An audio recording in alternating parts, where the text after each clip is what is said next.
Hello and welcome to another quick maths tutorial. Today we'll be looking at derivatives again, but this time at trigonometric functions.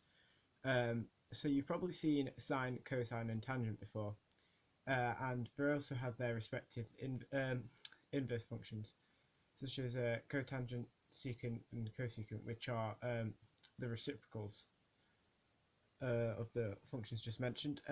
So I have here a hexagon, which I'll go into more detail in another video.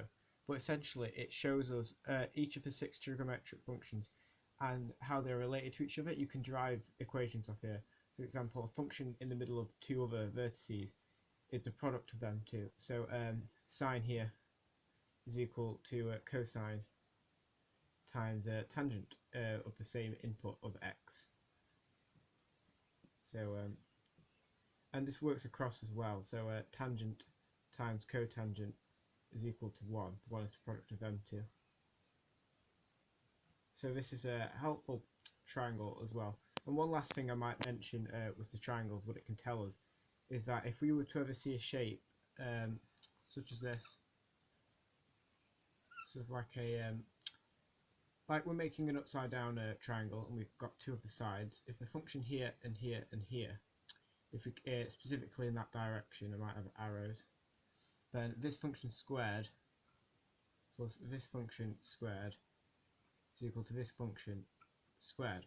Therefore, that's where we can get sine squared plus cosine squared is equal to 1 squared, or just 1. So this triangle is going to be important for us today for this video, because what I recommend with learning the derivatives of the trigonometric functions is to learn sine and cosine derivatives off by heart, and then express the other 4 in terms of sine and cosine in sort of like as an equation, because they all can be done like that.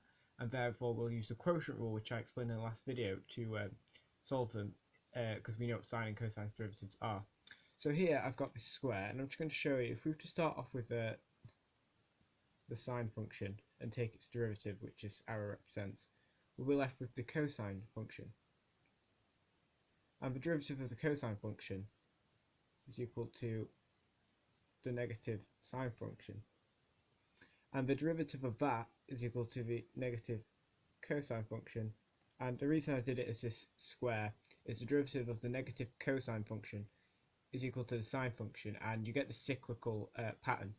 So I think that's important, especially when doing higher order derivatives, so doing the derivative more than once, is to note that if you do the derivative of the sine function 4 times, you are back where you started. So further down here I have the 6 main trigonometric functions, and I'll be writing in their derivatives. So I've already explained what derivative of sine of x is, which is cosine of x. Derivative of cosine of x is minus sine of x.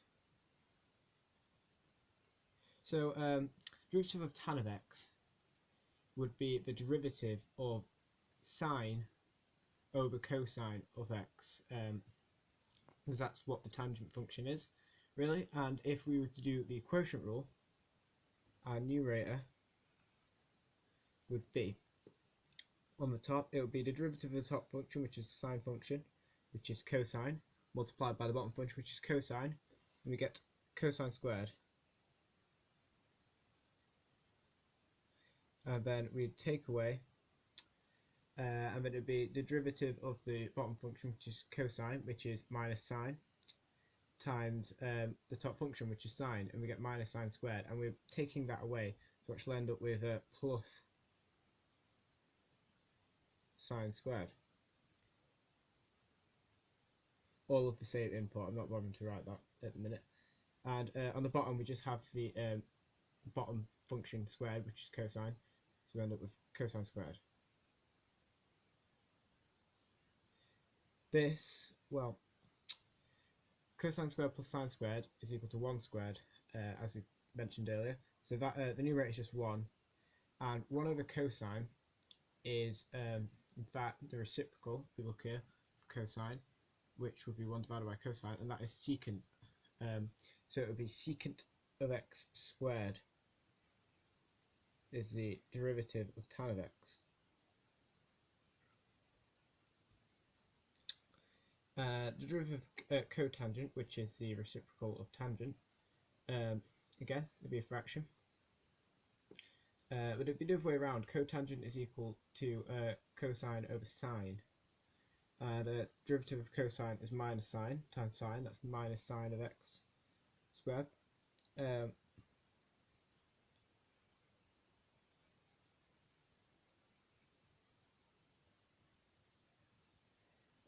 And also when we take away, and then it is sine squared times sine, which gives us the cosine, so there'll be minus cosine of x. We've taken out a factor actually of minus 1 for both of them. So we're left with minus 1 lots of sine squared plus cosine squared, which is 1, and minus 1 times 1 is just minus 1 over, and we have sine squared on the bottom. This whole thing, minus 1 over sine squared, that is minus the reciprocal of sine squared. The reciprocal of sine is cosecant, so that would be this, minus cosecant squared of x. Okay, and using the quotient rule, we'll find that for secant of x squared is just secant of x times tan of x. You can try and figure that out if you want to.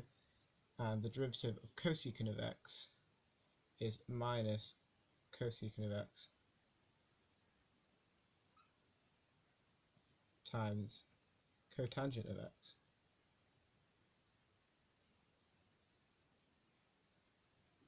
Okay, so there are our 6 trigonometric functions and their derivatives.